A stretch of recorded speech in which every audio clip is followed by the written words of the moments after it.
You think you're too smart to be manipulated? That's exactly why you're the easiest target. Manipulators don't go after your strengths. They attack your blind spots. And if you don't recognize their tricks, they'll take control of you before you even realize what's happening.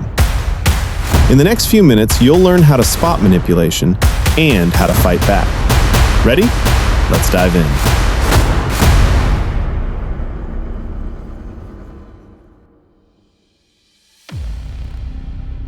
Manipulation isn't just lying, and it's not the same as influence.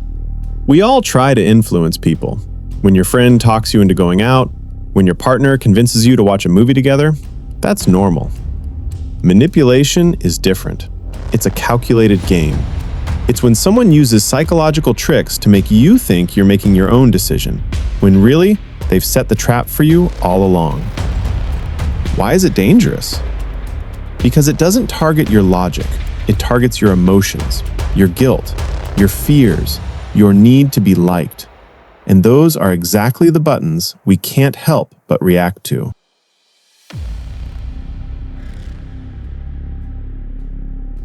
Manipulation works because the human brain is wired for shortcuts. We don't analyze every situation in detail. If someone says something with confidence, we tend to believe them. If someone makes us feel guilty, we tend to give in. And of course, there's the classic, "You're remembering it wrong. That's not what happened." And suddenly, you're doubting yourself. Not because you're stupid, but because your brain hates conflict between what you feel and what you're told. It takes the easy way out and adapts. And that's exactly what manipulators exploit, the way your mind naturally works.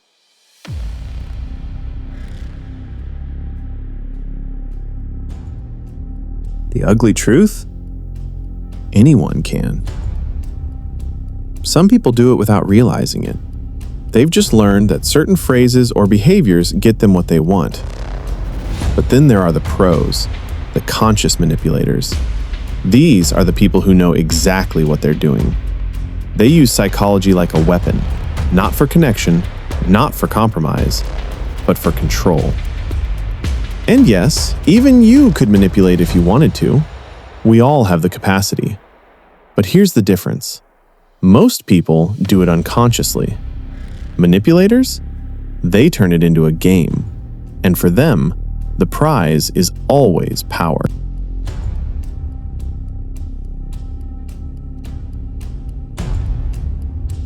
The most dangerous manipulators aren't the ones yelling in your face.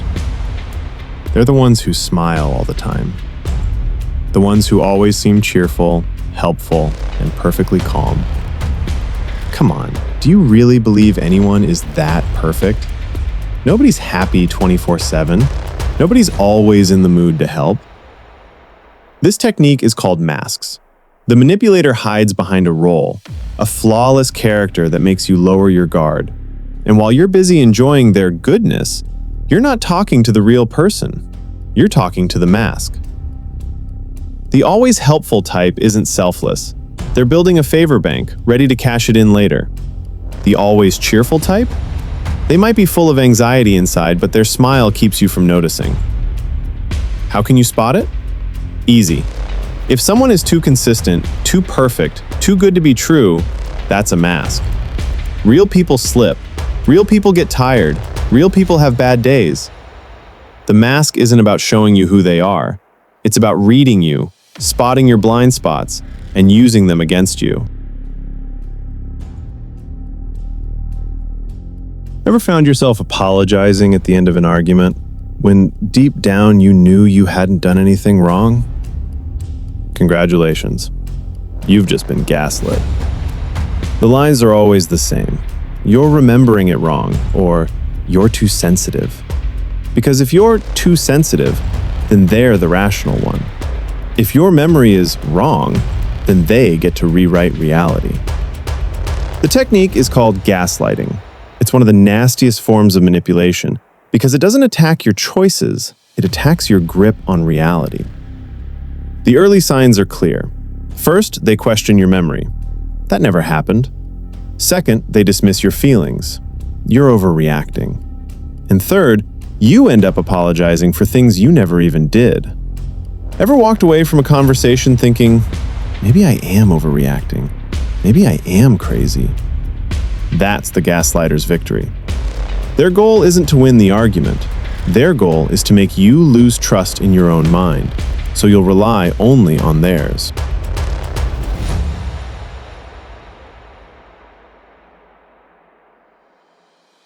You know those jokes that don't really feel like jokes? The ones that sting just a little too much? Like, wow, you actually showed up on time. For once. Said with a smirk, of course. Or the eye rolls, the heavy sighs, the silent treatment, until you start to feel like you're the problem. That's the passive-aggressive trap. It's sneakier than open aggression because it leaves you feeling guilty and off balance, while they get to hide behind, I was only joking. There are 3 classic moves. 1. Sarcastic comments targeting your weaknesses. 2. The little non-verbal jabs, sighs, silence, gestures, meant to make you squirm. And 3. Forgetting important things. Not accidents. Calculated neglect. Ever had someone forget your birthday while posting happy wishes for everyone else? And then somehow you ended up apologizing for being upset? That's not bad memory, that's a trap.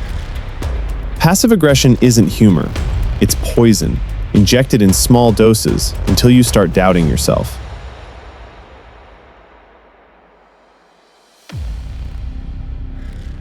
One little favor never seems like a big deal, right? But stack them up, and before you know it, you're wearing a chain around your neck. It starts small. Hey, could you grab me a coffee while you're there? No problem. Next time, mind giving me a ride home? And suddenly, you're their driver, assistant, and therapist all rolled into one. This technique is called the favor chain trap. It's the classic foot in the door strategy. Small requests pave the way for bigger ones. Once you say yes the first time, you're more likely to say yes again. Every yes tightens the chain, making it harder to refuse the next request. Think about it. Has someone ever slowly made your time, energy, even generosity feel like their property? That's not kindness, that's calculation. The trap isn't the first favor, it's the pattern. They know once you've agreed once, you're theirs to use again and again.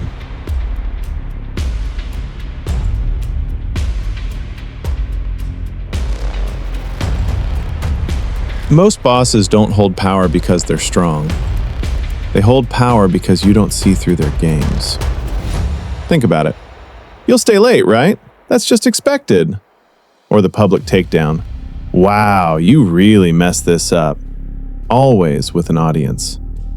And the moving goalpost. You're never good enough because the bar keeps changing. That's workplace bullying. It's not just a bad boss or cranky coworker. It's a psychological strategy designed to keep you small. There are 3 red flags. 1. Invisible contracts. Unspoken expectations you're pressured into fulfilling. 2. Public humiliation, so you never forget your place. 3. Shifting standards, so you're always chasing, never arriving. Ever had that gnawing feeling that no matter what you do at work, it's never enough? That's not bad luck. That's manipulation. Workplace bullying doesn't just attack your confidence, it targets your livelihood. And that makes it one of the most dangerous games of all.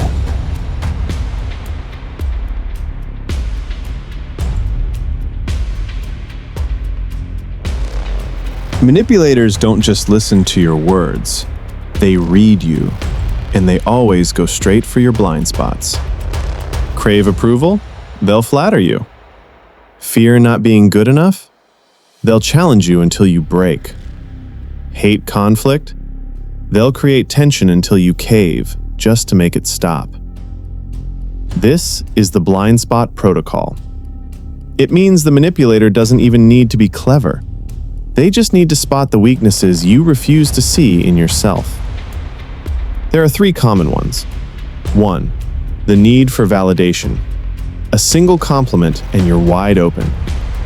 2. The fear of inadequacy. Question your worth and you'll scramble to prove yourself. 3. Conflict avoidance. Stir up tension and you'll surrender just to keep the peace. Sound familiar? How many times have you given in just to avoid drama? That's not peacekeeping, that's surrender. The real danger isn't what they say, it's what it triggers inside you. If you don't know your blind spots, you'll always end up playing someone else's game.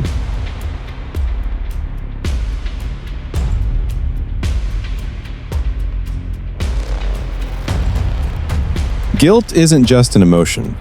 In the hands of a manipulator, it's a remote control, and you're the device. You've heard these lines before. After everything I've done for you. Or, if you really loved me, you would.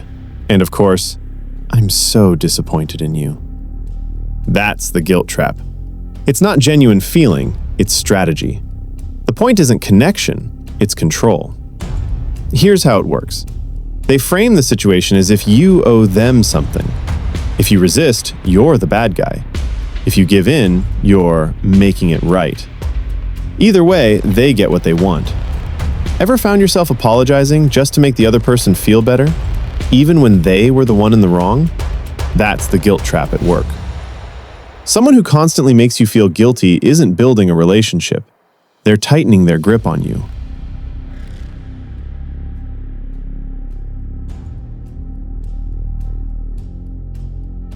Few words are as toxic as these. I'm fine. Because you know they're not. You've seen it. The smile that doesn't reach the eyes, the calm tone covering a storm. No, really, it doesn't bother me. Meanwhile, they're pulling away, colder every day. That's the everything's fine technique. It's passive manipulation disguised as peace. By denying the conflict, they force you to question yourself. Am I imagining things? Maybe I'm overreacting. And while you doubt yourself, they control the pace, the tone, the outcome. Ever had someone insist everything was fine while their behavior screamed the opposite? That's not harmony. That's manipulation by silence. The everything's fine act isn't about calm, it's about control. Once you see it, you can stop being dragged along by their fake peace.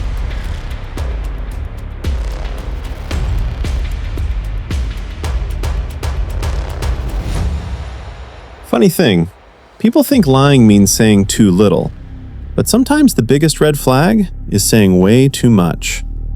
You know the type. At 3:07, I was on the corner by the red Honda, and then Sarah called. And you remember Sarah, right? She had just gotten back from... And by the end, you don't even remember what the story was supposed to be. That's the too many details tactic. It's a classic liar's trick. They drown you in information so you stop asking questions. The goal is to scatter your focus. By stuffing the story with meaningless details, they hide the lie in plain sight. It feels convincing, but only because you're too overwhelmed to notice what's missing. Ever had a story so detailed it actually made you suspicious? That's not honesty, that's camouflage. Too many details isn't a sign of truth, it's a cover-up. And once you know that, you'll hear lies where others hear honesty.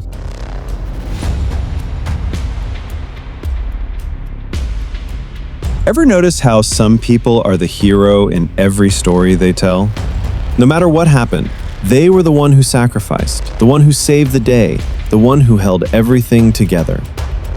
You've heard the lines, "If it weren't for me, this would have fallen apart," or "I did everything I could, more than anyone else ever would." Sure, how convenient. This is the hero story. It's not about truth, it's about moral high ground. If they're the hero, then you automatically owe them. The message is always twofold. You're in their debt, and you have no right to question them. Because who questions the hero, right? But make no mistake, this isn't about inspiration, it's about control. And if you believe it, you're stuck living in a story that was never really about you.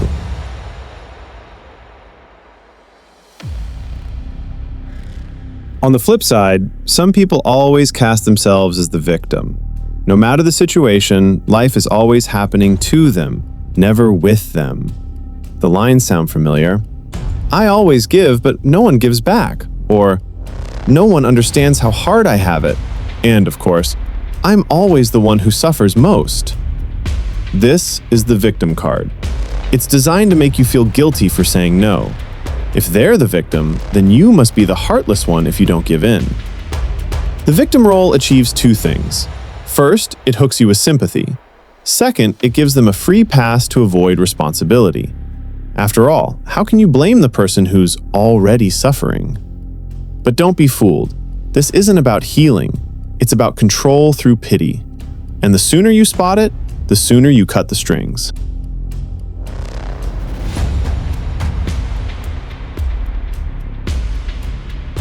Baseline. Always start with a baseline. Watch how someone behaves when they're relaxed, how they sit, how they gesture, the natural tone of their voice. Once you know that, any shift becomes obvious. And those shifts, they signal tension, deception, or a hidden game. Did you know stress is the most reliable lie detector? Words can be rehearsed, but the body will always betray the truth. Ever notice someone suddenly gasping for air while swearing everything's fine? Or fidgeting with their hands as they insist there's nothing wrong? That's the mask starting to crack. This technique is called the stress protocol.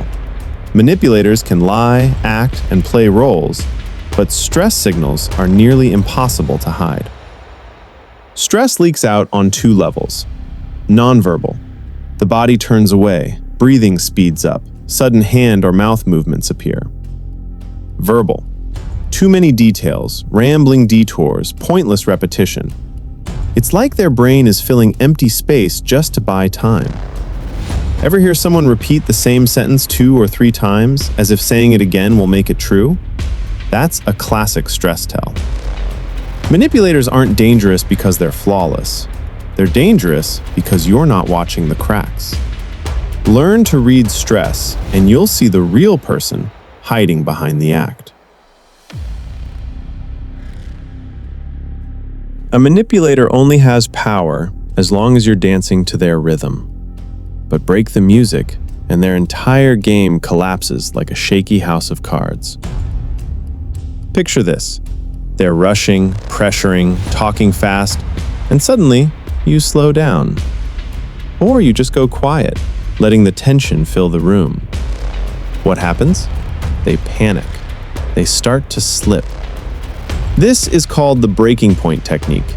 It's one of the strongest defenses you have because it throws the manipulator off their script. There are 3 ways to do it. First, change the pace. If they push fast, you slow down. If they drag, you speed up. Second, silence. A well-timed pause can reveal more than 100 questions. Third, focus zoom. Drill into one single detail. Ask, exactly how did that happen? And that's where the mask cracks. Ever just asked, are you sure about that? And watched someone completely lose their composure? That's the breaking point in action. Manipulators don't fail when they're prepared. They fail when they lose their rhythm. And when you're the one to break that rhythm, that's when their true self slips out. One of a manipulator's biggest weapons is forcing you to react fast. No time to think, no pause to reflect. You blurt out a response, and just like that, you're trapped in their game. You know that feeling when someone throws something at you and you instantly start defending yourself? Or snapping back before you've even thought it through? That's exactly what they want. This is called the conscious slowing protocol. It's a method taught by Chris Voss, the legendary FBI negotiator. The core idea is simple. Stop before you react. Pause. Give yourself time. When you slow down, 2 things happen. First, you take back control. You're no longer reacting to their rhythm, they're waiting on yours. Second, the manipulator starts to squirm in the silence. They feel the need to fill the gap, and that's when they slip up. Ever just stayed quiet and the other person kept repeating themselves, over-explaining, until they accidentally revealed something they didn't mean to? That's the power of slowing down. Silence isn't weakness. Silence is one of your strongest weapons. When you slow down deliberately, control snaps right back into your hands. Manipulators want you to explain yourself. They want you talking, defending, spinning your wheels, while they sit back and steer the conversation. But there's a trick that flips the game on its head. It's when you simply repeat their words. They say, "I don't feel like talking about this." You respond, "You don't feel like talking about this?" Sounds harmless, right? But it forces them to expand, to show their hand. This is called mirroring and labeling, two deceptively simple but brutally effective tools used by FBI negotiators. Mirroring means repeating their last few words. It makes them feel heard, while you're actually buying time and digging deeper. Labeling is when you name the emotion you notice.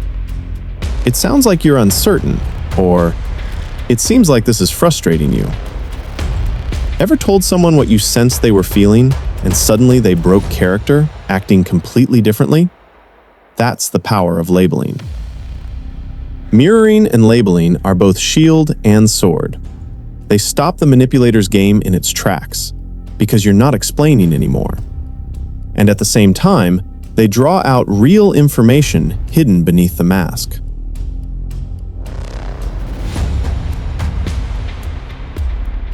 Manipulators thrive on fast reactions. They push, provoke, pressure, so you respond without thinking. But there's a trick that slows the game down and shoves their mess right back onto them. Instead of defending, instead of explaining, you ask a question. But not just any question. Not why, because why makes it easy to dodge with an excuse. You ask questions that force them to think. How do you imagine we should solve this? Or, what makes this so important to you? This is the calibrated question technique. It's an FBI tool designed to disrupt the manipulator's rhythm. How and what questions don't let them close the situation. They seem innocent, but they're traps, because the manipulator has to pause, think, and in doing so, often reveals their real motives. Ever asked a simple, "How do you see it?" and watch someone stumble because they didn't have a quick answer ready? That's exactly how it works. A manipulator's entire game runs on quick reactions, but if you slow down and use calibrated questions, the control shifts instantly back to you. One single trick usually isn't enough. Manipulators are flexible. They switch tactics the moment you catch on. But there's one trio of moves that works like a professional weapons kit. Master this, and you'll tear their game apart. Picture this. Someone snaps at you. This is the least you could do. Instead of defending yourself or listing excuses, you play along, on your terms. This is the profiling combo technique. It has 3 steps: mirroring, labeling, and a calibrated question. First comes mirroring. Repeat their last words. The least I could do, and you've already thrown the ball back into their court. Next comes labeling. Sounds like you've got an expectation of me. You've named the feeling they were trying to hide. Finally, the calibrated question. How do you imagine making this fair for everyone? Now they're forced to think and reveal what they really want. Watch what happens. Their rhythm collapses. They can't close the game while you gain information and take back control. This trio is both sword and shield. It blocks their attack and strikes back at the same time. Manipulators thrive on fast reactions. With this combo, you slow them down, expose them, and flip the game against them. No shouting, no drama. Just knowing which word to repeat, which feeling to label, and which question to ask. This combination works in every situation.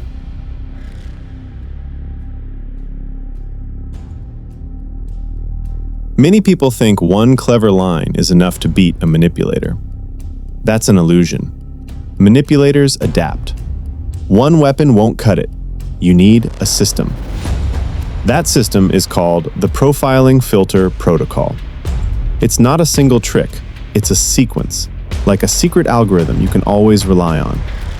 Here's how it works. First, establish the baseline. Observe what's normal, what's natural.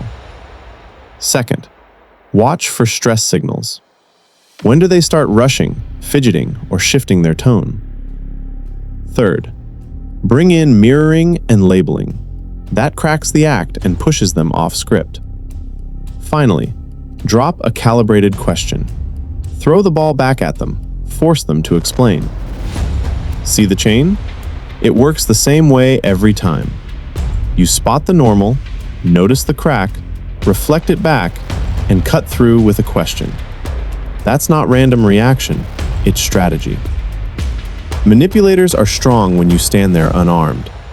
The filter protocol, though, is like always having a shield and sword on you. Wherever, whenever, you know this sequence will put you back in control. And the best part? The more you practice it, the more natural it becomes. Manipulators don't feed on prepared people. They feed on the ones drifting blindly.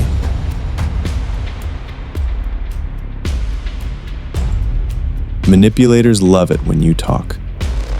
When you explain, defend, justify, they sit back and watch, running the show. But there's one question that flips the game instantly. They come at you with, "This is the least you could do for me."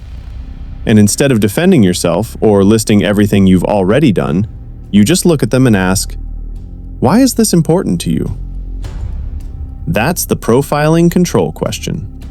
It's the sentence that makes manipulators squirm inside. Why? Because their whole game depends on controlling the frame. The control question shifts the spotlight. Now they have to justify, explain, reveal their motive. If it's just a game, they lose rhythm. If it's strategy, the real intent slips out. If it's emotional blackmail, they expose themselves. Watch what happens when you ask, "Why is this important to you?" Suddenly, they have no rehearsed line. They stumble, hesitate, or the truth comes spilling out. And that's where the mask shatters. Whoever asks the questions holds the power. One well-aimed control question is enough to make a manipulator feel completely exposed. Most people think that if they learn one clever trick, one magic sentence, they're safe from manipulators. That's the biggest mistake. One single technique will never be enough. Manipulators always switch their methods. If you only know one move, they'll dodge it. It's like a bad video game. You're holding one shield, and they just sneak up and hit you from behind. That's exactly how the fight against manipulation works. That's why you need both a shield and a sword. The shield is recognition, the awareness of the tricks, the ability to see through the act. The sword is the set of techniques you can use, not just to defend, but to strike back. The shield is when you spot the mask, the gaslighting, the passive-aggressive traps. When you recognize that too many details aren't honesty, they're a cover story. When you catch them exploiting your blind spots and realize it's a game. The sword is when you deliberately slow down, when you mirror, when you label, when you throw calibrated questions back at them, when you deploy the filter protocol and break their tactics systematically. Think about it. What would happen if next time you didn't defend yourself, didn't rush to respond, but instead mirrored, labeled, and with one simple, "How do you see it?" toss the ball right back? The whole dynamic would flip instantly.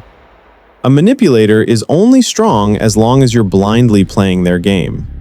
But once you set a baseline, spot the stress, and use mirroring, labeling, calibrated questions, and the control question, the game falls apart. Shield and sword. Recognition and technique. Together, they make you resistant. And once you master this, you're no longer the puppet in the manipulator's hands. They're the ones who lose control. By now you might be thinking, okay, but how do I know if I'm actually being manipulated? Good question. Let's run a quick checklist. If more than one of these rings true, you're not just dealing with bad communication. You're in the middle of a game. Here's your manipulation checklist. You're always the one apologizing, even when you did nothing wrong. You constantly feel guilty around this person. Nothing you do is ever good enough. The bar keeps moving. They bury you in details, but somehow the truth stays blurry. You walk away from conversations feeling confused, doubting yourself. After conflicts, you're told you're too sensitive or the problem. One or two of these could just be normal friction, but if several show up again and again, you're being manipulated, no doubt about it. And here's the good news. Once you see it, you can fight it. Recognition is the first step to taking back control. Now you know how the dark psychology of manipulation really works. You've learned to spot the masks, the gaslighting, the guilt traps, and all the other tricks. And you've learned how to protect yourself with both shield and sword. Think about it. Next time someone tries to force their will on you, what will you do? Automatically give in? Or slow down, mirror, and fire back with a calibrated question? Remember, manipulators are only powerful as long as you play their game. Once you see the tricks, the game falls apart. And if you want to master even more of these techniques so no one can ever control you again, then hit subscribe, ring the bell, and join those who don't just survive, but win the game. See you in the next episode.